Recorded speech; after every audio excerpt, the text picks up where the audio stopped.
Hi, I'm Lara Bennett, and you're listening to Highway Butterfly, The Stories of Neal Casal. Neal was a gifted singer, songwriter, musician, and friend to many. He released 14 albums as a solo artist and collaborated on countless projects with other musicians. After his passing in 2019, his friends and family created the Neal Casal Music Foundation to provide instruments and music lessons to students in New York and New Jersey, and to support organizations that offer musicians mental health care. One of the featured projects of the newly formed foundation is the tribute album, Highway Butterfly, The Songs of Neal Casal, a sprawling 41-song collection bringing together a galaxy of rock and roots luminaries. We've asked the contributing musicians to share their memories of Neal and their stories of making the record. Highway Butterfly, The Songs of Neal Casal is out on November 12th. Pre-order the album and learn more about the Neal Casal Music Foundation at nealcasalmusicfoundation.org.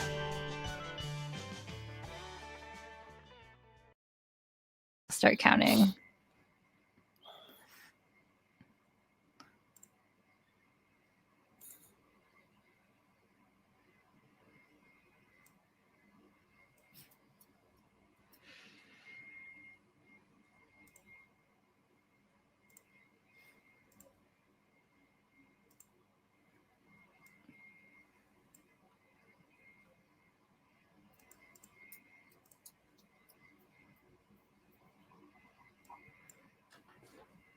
Hi, Brent. Thanks for joining.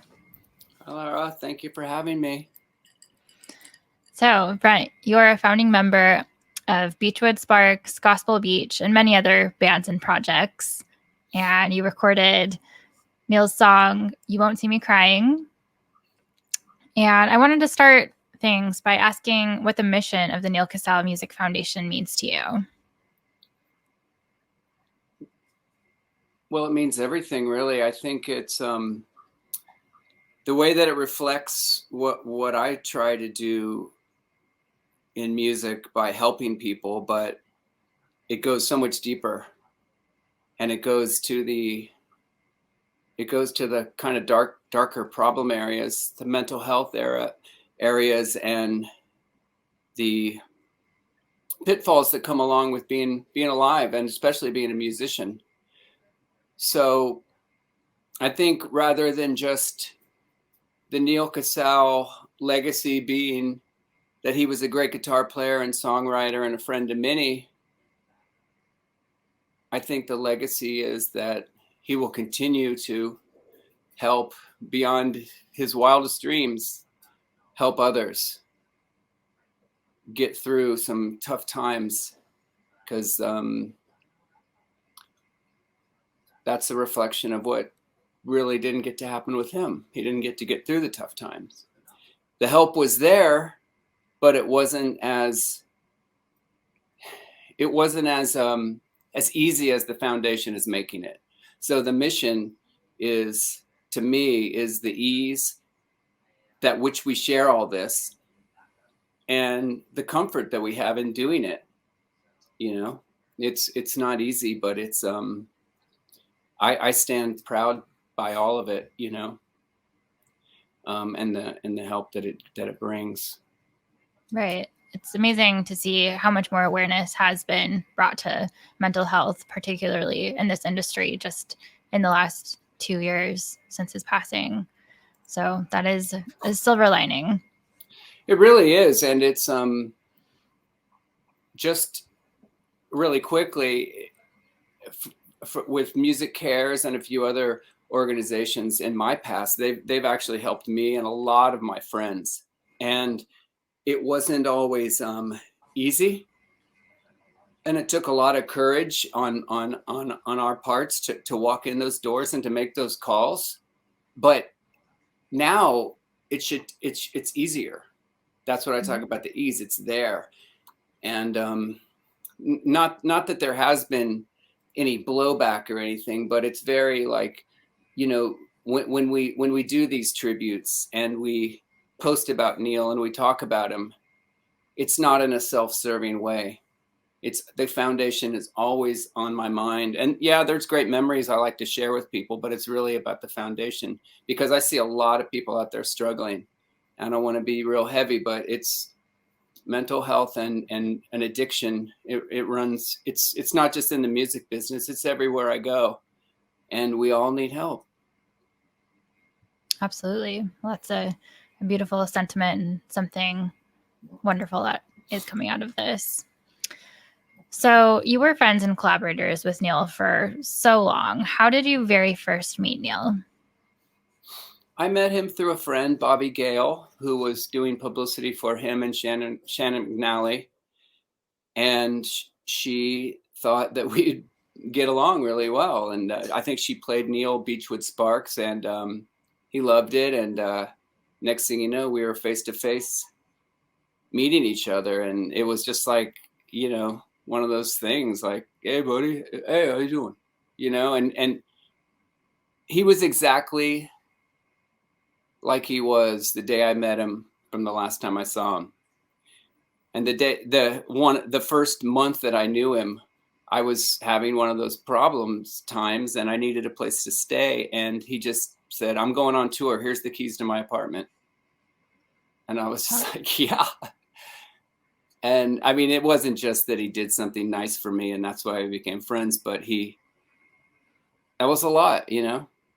I think letting people into your home in any way takes a lot. And that's like one of the biggest things you can do for somebody. And he just did that without question. And he was very trusting. And I got to watch all the Curb Your Enthusiasms that he had on video. Nice. So I believe I read an interview with Neal where he talks about Beachwood Sparks, and Michelle Pampaloon, the owner of Fargo Records, gave him the Beachwood Sparks debut album, and he just loved it. So deep down inside, I thought I'd find something more than the same canyon ride. Will you be the star in my empty sky?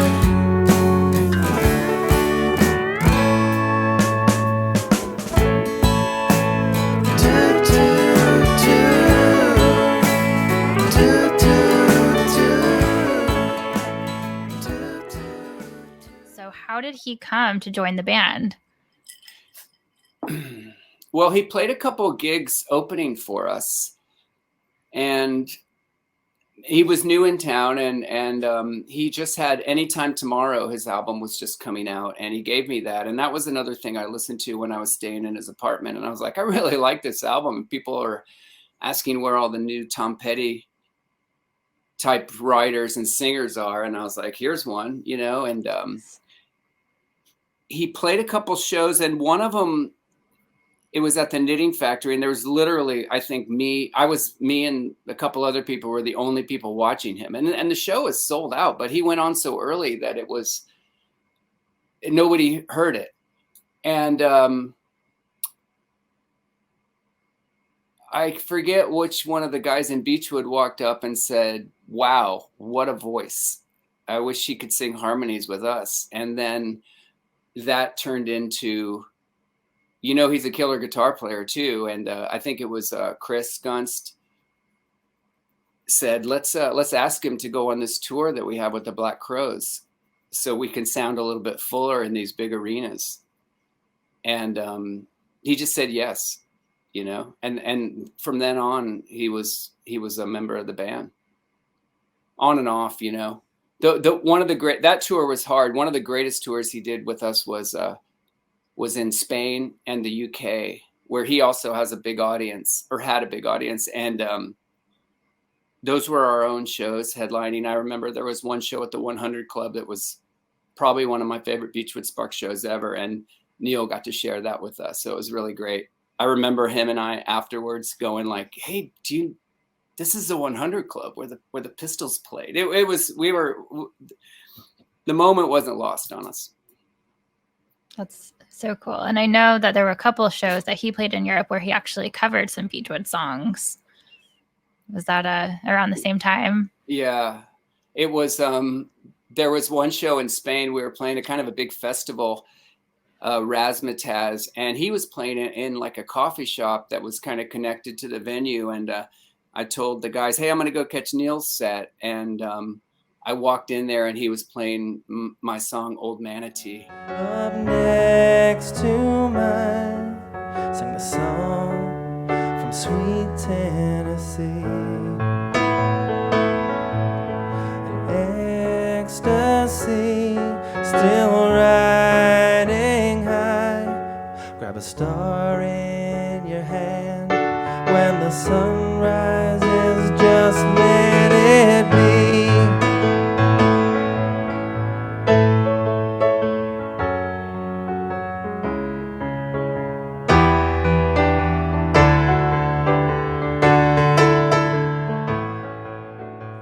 Yeah, I don't think I had cried in about 5 years until that night, and I couldn't believe it. So a couple years later, you also appeared on Neal and Shannon McNally's album Ran on Pure Lightning. Do you have any memories of that recording session? Yeah, so many. It was such an honor to be asked. He had told me about the other musicians that were involved, and I was just like, "And you want me?" He goes, "You're a great bass player," and I was like, "Okay." Well,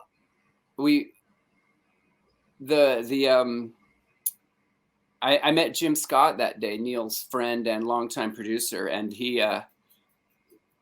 we were in the studio, and I asked where to plug in, and Neal said, "Right into the tape machine here." And I was like, "Oh, don't you have any compressors or anything like that?" And he goes, "No, just plug in." And then we did it. It sounded great. And then he introduced me to Jim, and Jim said, "Oh, it's nice to meet you." And then he said, hey, the band didn't use any compressors. It kind of a burn on me. But it was funny, though. It was really memorable because rock and roll, there's a lot of good-natured ribbing. And I think when somebody, zings you like that, I think they're giving you some acceptance, or at least you learn a lot from it, because, you walk into those sessions. It was at Cello Studios, which is formerly, I forget which studio it was, Ocean Way or something, where a lot of great records had been made. And I had been in there seeing for a recording session with Primal Scream and a few other things, just as a spectator. And I was pretty in awe of the experience, and I was a little nervous. So those kind of zingers, they break the ice, and it was great to be a part of that. I mean, I listened to it a couple months ago, and I was just like, Neal's a damn good producer, because he produced it, Right. And they recorded that in a closet. It wasn't like, oh, cello, and you see this big, like, behind the music Neve console. It was a little analog tape machine in a storage closet where they probably cleared out like all of Led Zeppelin's old road cases or something. And they said, "Neal, go in, you and Shannon go in there." And they're like, "Hey, well, at least we're here." Yeah, they made it. Yeah, totally. So a couple of years after that, Neal joined Beachwood Sparks again to record the Tarnished Gold, which is one of the best albums ever. Fell in love with the tarnished gold. That's what remains when the ashes turn cold. Ooh, tarnished gold. Any special memories from those sessions? A lot, really. Neal was official member of the band. He wasn't. Neal's very mysterious. When he was on the road with us with the Black Crowes, oftentimes he would ride in the van, but there was times when he was in his own truck, just meeting us at shows. And that was always, and then we'd go on tour in Spain and the UK, and he'd disappear and meet us at the shows. So he wasn't an outsider at all, but with the Tarnished Gold, that's when he was there from the beginning. He got to hear the songs, with the exception of a few that Dave and Chris and I had worked on. He got to hear them from the beginning and be part of the writing and the arranging. And he was a member of the band. And I was going through kind of a tough time then with a health scare, which turned out to be okay. But he would always take me aside and say how lucky he felt being there, and thank me. And it made me, I had come out from Florida to do it. I'm trying to say it wasn't about the sympathy that he gave me, but it was about the recognizing how special it was to be there. And it really was, because, you don't want to blurt out in a room full of people, hey, this is fucking great. But he pulled me aside and say, Brent, this sounds really good. And this is really fun. Everybody was getting along and everything was recorded live. And it was the way you want to make a record, where the band records it all in a circle or all in this, and then Tom Monahan mixed it. And the cool thing about that is Neal ended up making a record with Tom after that. So you can tell that the magic kind of carried over. But right. There were so many great memories about it. Musically, it's all on tape. It's all on the records. And I'd love everybody to know whose piano, when it was Neal's piano and when it was his guitar and when it was his voice. But I think it was the main essence is he was a real full-fledged member of Beachwood Sparks at that point. Right. And it seems like it was a very communal record, because you had, the original, so many of the original members, but we also had Ben Knight and Dan Horn playing on it too, who, all play on this record, on the tribute album, that is. And that's really special. They all were friends with Neal. I mean, look what happened. Dan that was his first recording with Beachwood. And they ended up doing Circles together.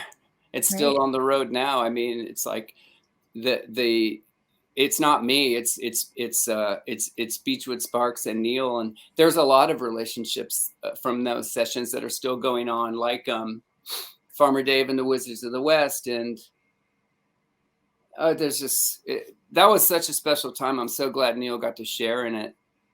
Yeah, definitely. A lot of connections and just a big family tree that continues to unfurl its leaves, which is pretty cool. So it's true. That's the vibe. Plant-based band. So after that, you started GospelbeacH, and Neal was a founding member as well. How did that come about? That was weird, but it was very cool.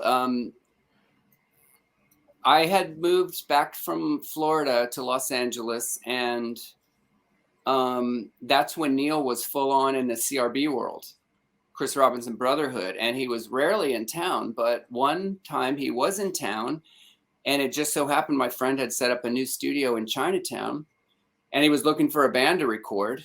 And the label that I was working with asked me to make a solo album. And I said, I don't really want to do that, but if I can get some guys together, I'll start a band. And Neal and Tom Sanford, those two guys just met me down there. And it was the three of us just started tracking the songs that Tomo and I had been working on. And Neal pulled up in his Honda, his minivan thing, and pulled out his road cases and his pedal board, and we just laid it down. There was no what's this and what's that. There was one conversation where he said, what's the name of this band? I said, I think it's going to be called GospelbeacH. And he went, GospelbeacH. I love it. I loved when he got excited. But it was pretty excited about it. They're excited too. Yeah. So he isn't on every GospelbeacH album, but he's still involved even on the ones he didn't play on, like doing the photography for the cover of Another Summer of Love. But he does play on on your most recent LP, Let It Burn. What were those sessions like? Those were really special. That was an exercise in selfishness and ego. I was going through kind of a hard time with the loss of my father, and I think I was having separated from my wife just at the time shortly, and just really boo-hooing. But I had this killer job at this design firm, and I was making an album with all of my friends, and I had really no reason to be all pouty, but I was kind of using that as inspiration. But in the midst of that, Neal was suffering, and we could see it, but we didn't know what it was. We just didn't know. He even said to me during one of the sessions, I need to talk to somebody. And I was like, oh, I know. Yeah, so do I. It's just, I just didn't see it. And selfishness isn't the right word. It's just because we all were there. It wasn't just me, but the sessions were great because they were on the lighter side of this, to celebrate an incredible talent that Neal was. The stuff was live, and Neal would play his solos like right after the take, and they're all killer. And if you, all the good songs on that record, Neal's on. And when we didn't mess with it too much, and let him shine, it does still shine. His voice, oh man, just having him sing with me on songs like Fighter, and it was just amazing. We're still recording in that same studio, and we kind of have a little space roped off where Neal stood and played the solos and sang, where we don't tread on that space too often unless we need some magic. But it was special for me because Neal was a founding member of the band, and I knew it wasn't going to be like a real band. But we recorded it like a real band. He wasn't just in and out. He called the shots when he was in, and he was part of it. And it was really special, but there was something there. But I was in a dark place, and it was hard for me to see his dark place. And I regret not being more aware, but I also don't think it would have, made any difference, Right. Well, we are lucky to have so many, great collaborations between you two, because Thank you. You did sing together so beautifully, and yeah, feel grateful for that. So along with band members from both bands, from Gospel Beach and Beachwood Sparks, you recorded a great version of You Don't See Me Crying. So we're going to take a listen to it now. You tell me that you're so sad and blue, but I don't see you crying. It can't be that bad for you.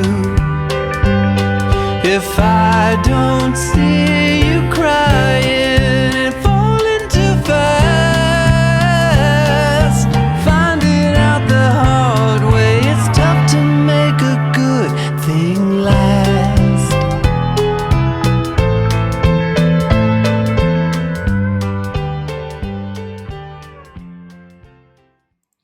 Okay. Can you tell me a bit about why you chose this song? This is a special song. Well, it was my favorite song. It was my first favorite song from his album, No Wish to Reminisce. He sent me that record before, while he was making it. He was sending me CDRs and asking me for advice about mixing and stuff. I was supposed to be a musician on that record, but I couldn't make it out to Connecticut because Neal recorded it with Michael Deming, who recorded the first Beachwood Sparks album. So Beachwood Sparks had a big influence on Neal. His second act of his music career. I love where it led him. But the song, you know, it kind of, the story I just told about Let It Burn and the lyrics to that song, it's all there, you know, it's all there. And without being corny, you really do have to see somebody. If you, even if you don't see them crying, you have to see if they're hurting. You got to be close enough to know if they want you to know, you know. And sometimes we don't want people to know, and that's okay too. But that, you know, that song was just so special lyrically, because I myself I relate to those words a lot, because I used to not be able to ask for help. And I have often had some sad moments in my life. And then all my cries for help were like very harmful to myself and to others, rather than just saying, hey, I need a little help. I'm suffering here. Mm-hmm. So You Don't See Me Crying means a lot. I like the whimsy that we put behind it, so it's not so heavy. Mm-hmm.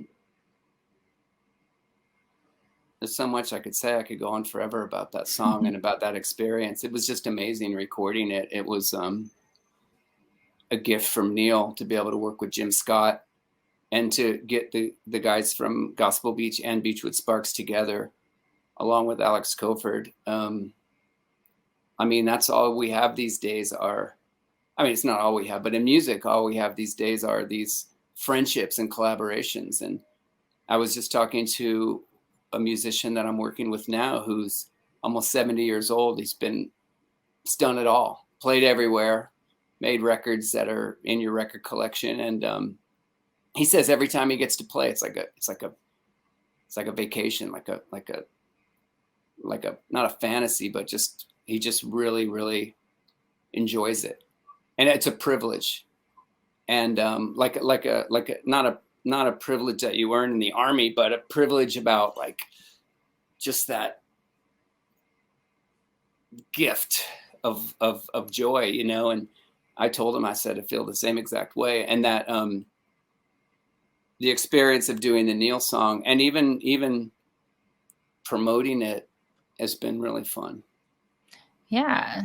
So let's take a quick listen to Neal's version so we can compare and hear, you know, your whimsy versus his Michael Deming produced, you know, psychedelic, dreamy swirl.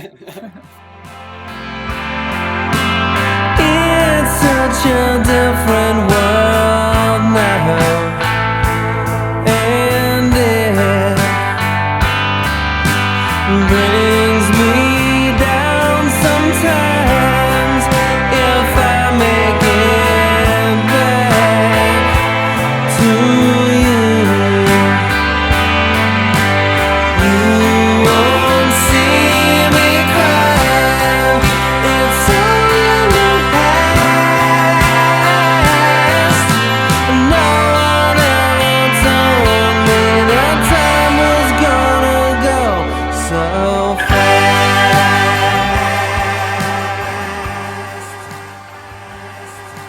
So Gary says that was one of Neal's favorite songs that he ever wrote.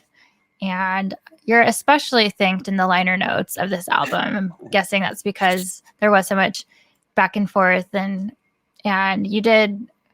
I'm guessing that you suggested Michael Deming, or he chose Michael Deming because he wanted that, you know, layering and overdubs and that kind of dreamlike sound that we hear on the album.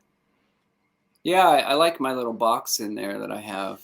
That was really special because I forgot about that until I hope they leave it the same way on the vinyl. It was also about, like, you know, us, you know,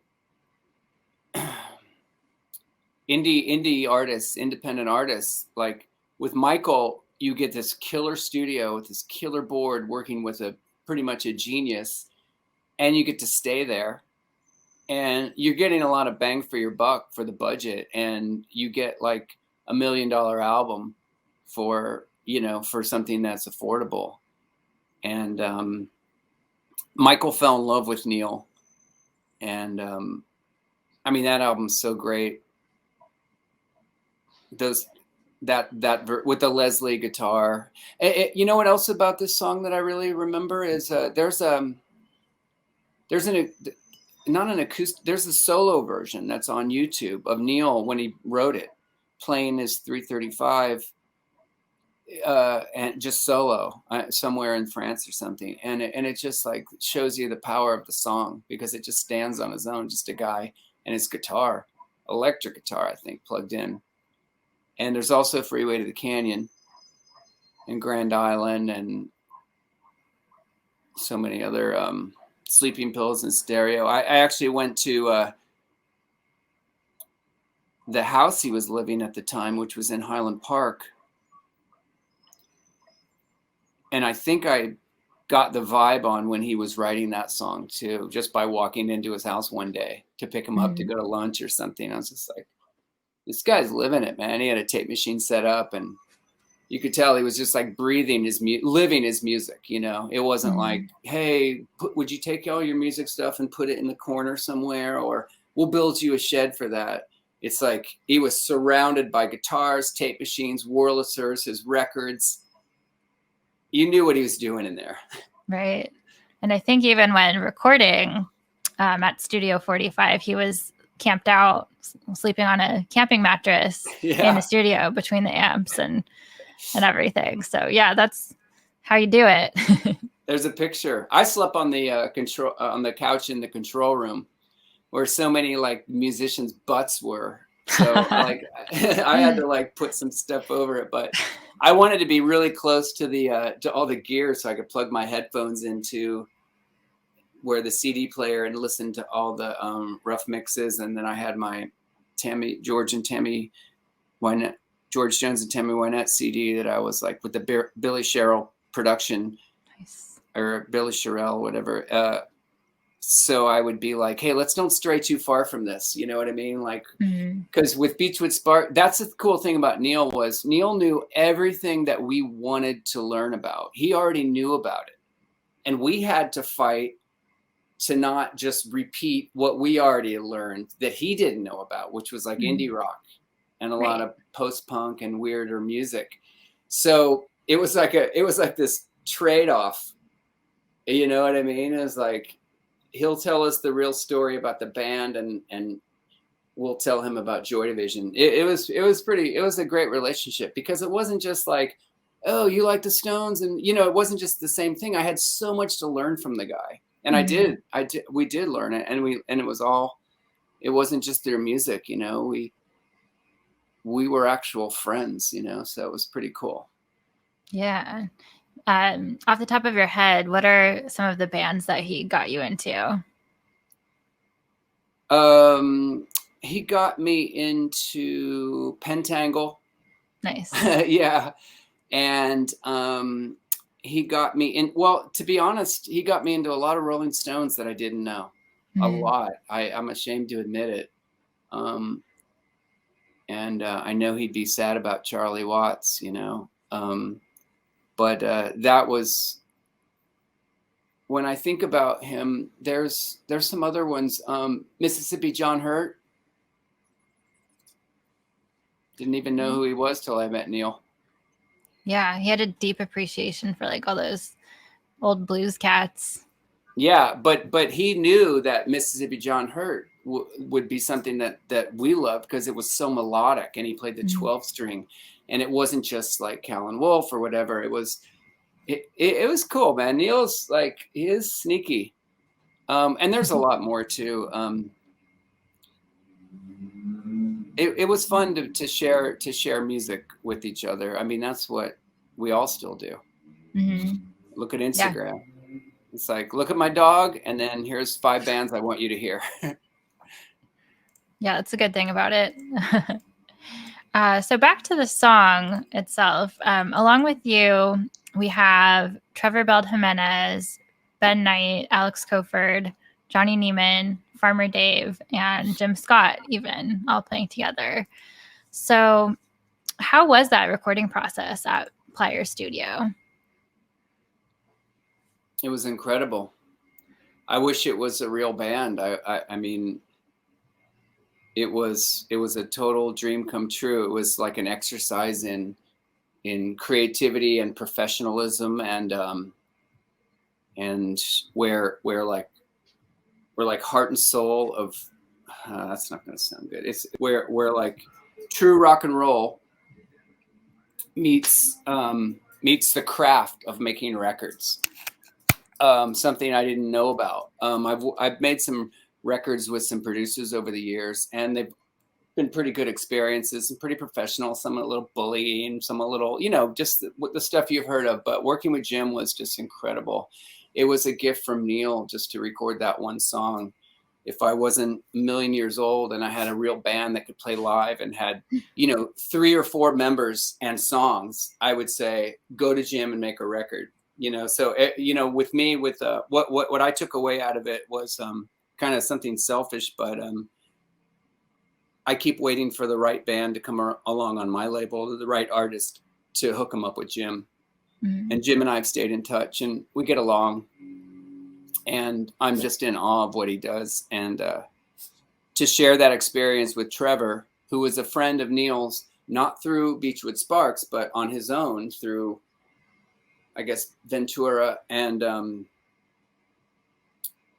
that was very, very, very special because it wasn't just some random dudes. And shoot, Ben and Neal had their own surfing relationship, and Farmer Dave, that I wasn't even a part of. They had their own. You could talk for hours with them about Neal. Mm-hmm. I was just the one who met him first amongst our friends, so I get to lay claim to that, and I'm proud of that. but that experience was incredible. Jim is, I think Jim is a and just really quickly, I've heard the record a bunch, the tribute album, and those Jim and Dave, phenomenal. They did a great job. It's like it's easily going to be. I'm trying to wait till I get my vinyl so I can really listen a bunch. But I've listened to that SoundCloud link a lot. If you look at the algorithm, it's probably my email. Yeah, it's absolutely phenomenal. Yeah. So I think that especially means a lot coming from you because you were a huge fan of Neal's and a champion of his solo work already. So were there any songs on the tribute album that especially blew you away? Yes. The Cold and the Darkness. Tim Heidecker. When the cold and the darkness are too much to bear, you've heard voices but no one's there. You've been trying as hard as you can to find the answers to your prayers.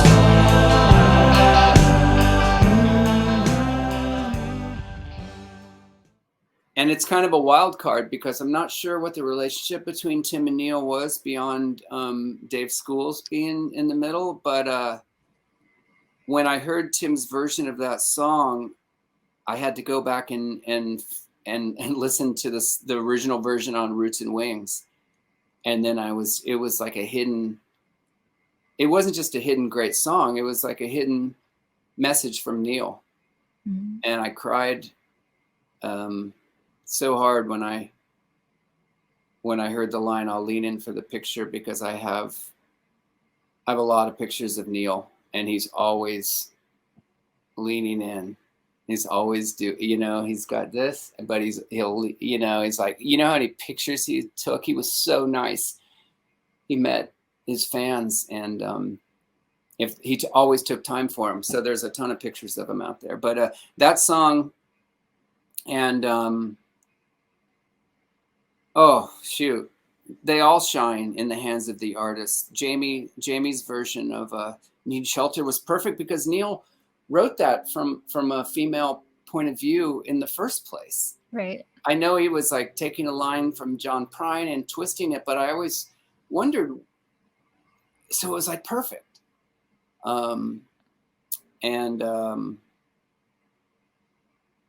I'm forgetting right now, but those two are my favorites. But they're all really good. They're all super good. Some of them are better than Neal's versions. Oh, bold claim.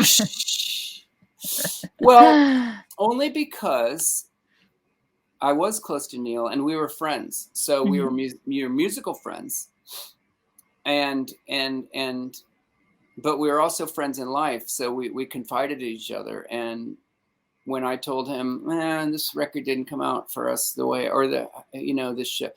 And he was always a big cheerleader saying, no, it's fine. But he told me on a few occasions that he wanted a little more from his solo records. I'm not naming any one particular. I'm just saying he was just like, we tried, and he always gave himself to the process. So it's nothing against the other people involved, but just sometimes it just doesn't, line up. And I know he wanted more, and he always asked me if I would help him produce a record. And I think he just thought that I had a lot to do with the Beachwood Spark sound, which I don't know if I did or not. I was just in the band, I probably would have messed up one of his his records, but I know I know that he and I.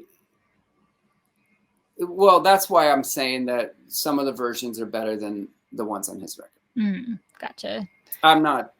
He would love that. Yeah, definitely. He always loved that I had the guts to say weird things in public. Right. Well, I agree that there are some like really gnarly, like cool out there interpretations that are just, I can imagine him going like, whoa, like the J Mascis version. Oh my God. Well, I blew his mind with the Freeway to the Canyon that GospelbeacH did earlier, because I changed it all around. I sang the wrong words and I changed the arrangements and the feel. He told me that his mind was blown. He was just like, man. And I said, well, now you know what I feel like when you sing Old Manatee or New County or The Reminder in tune with a good voice. He's actually hitting the notes that I hear in my mind that I can't hit. And oh man, I mean, doing each other's songs, it's like, that's what like not our contemporaries, that's what our heroes did. We had I love J.D. Souther and the Eagles and Jackson Brown and they're all doing each other's songs. That's what you do. And that's a big compliment when you take the time to, because I don't do covers. I got a lot of friends in cover bands, and Neal did some covers, but he wasn't a cover artist. You know what I mean? He was a songwriter, and that's pretty high praise. Definitely. And finally, your version of You Don't See Me Crying was chosen to be released as a single alongside the artist list announcement. And at the same time, you released an incredible video for the song. What can you tell us about the video? I'm so proud of that video, because it was, I think the first thing that's striking is that Neal was an incredible photographer, and the Tomorrow's Sky book that Jay put together was just phenomenal. And the director and the animator, Cyril,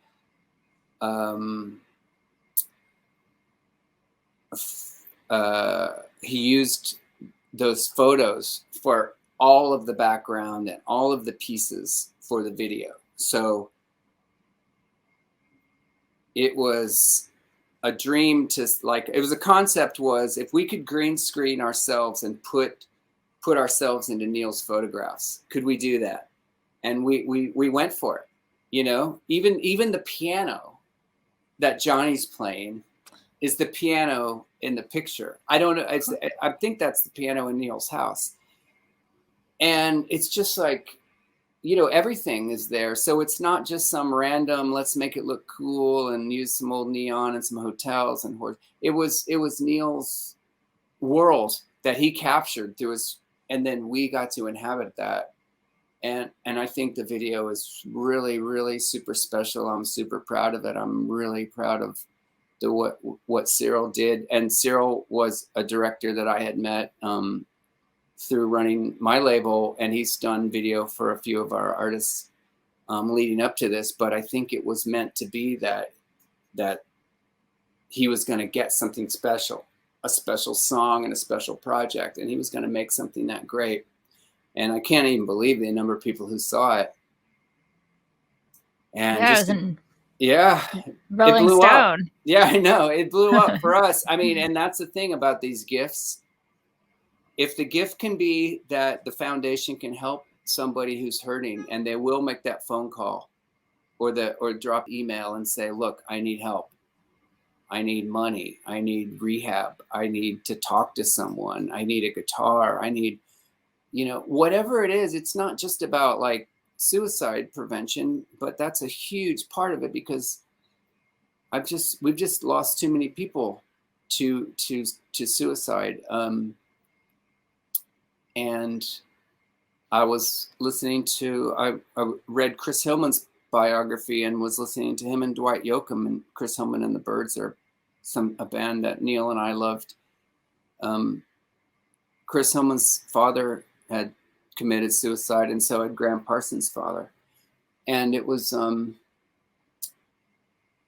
it got me thinking about this, and some of our friends who have passed away through other experiences, but most of them, it's whether it's from substance abuse or it's all basically a suicide. So the way it got me thinking, and this is going to be pretty heavy, is that Neal has to we have to use the gift. We have to use the gift. The video that got around. If it helps like everybody involved, then that's good. That's fine. And if it helps somebody say, what is this? Why did they make this video? Oh shoot, I'm feeling that way. Then that's really, really good. And when I say the gift, it's not rah rah, look at me, I'm great. I didn't even want to sing the fucking song. I really didn't. Chris, the singer for Beachwood, was really supposed to sing it, but COVID made it so he couldn't travel down and do it. So I had to end up singing the song, and I feel kind of dorky, because I want to share the video more. But like, since I'm sitting there in my cowboy hat singing, I'm just like, I'll just share it every once in a while. But I'm really proud of it. Yeah. Well, you did a phenomenal job, and the video is so amazing. And I think people probably don't even realize that it is Neal's photos until you really take a good look. So congrats to all involved. I think so. Buy the book. I went back and looked at the book after the video was done, and talk about tears. I mean, I was just like shaking, holding the book and just like touching the pictures like I wanted to be there. And then I really started thinking like, there's a picture of the camping mattress in between the amps. Mm-hmm. So all this can come to life, and you can see all of this. And I hope people will really, really take the time to not only listen to Neal's music and listen to the tribute album and watch the videos, but, also get the photography book too. Yes, absolutely. And it's available at the Neal Casal Music Foundation's website. Little shout out there. So Brent, thank you so much for sharing your memories and all these great stories. We really appreciate having you here. Thank you so much. Thanks to everyone out there. Peace and love. This podcast is brought to you by Backline, the music industry's mental health and wellness resource hub. Launched in 2019, Backline gives artists, crews, and their families quick and easy access to mental health and wellness resources. Backline provides individuals with case management and offers virtual support groups as well as yoga, meditation, and breath work. To donate, learn more, or get in touch for personalized care, visit backline.care. That's BACKLINE.CARE.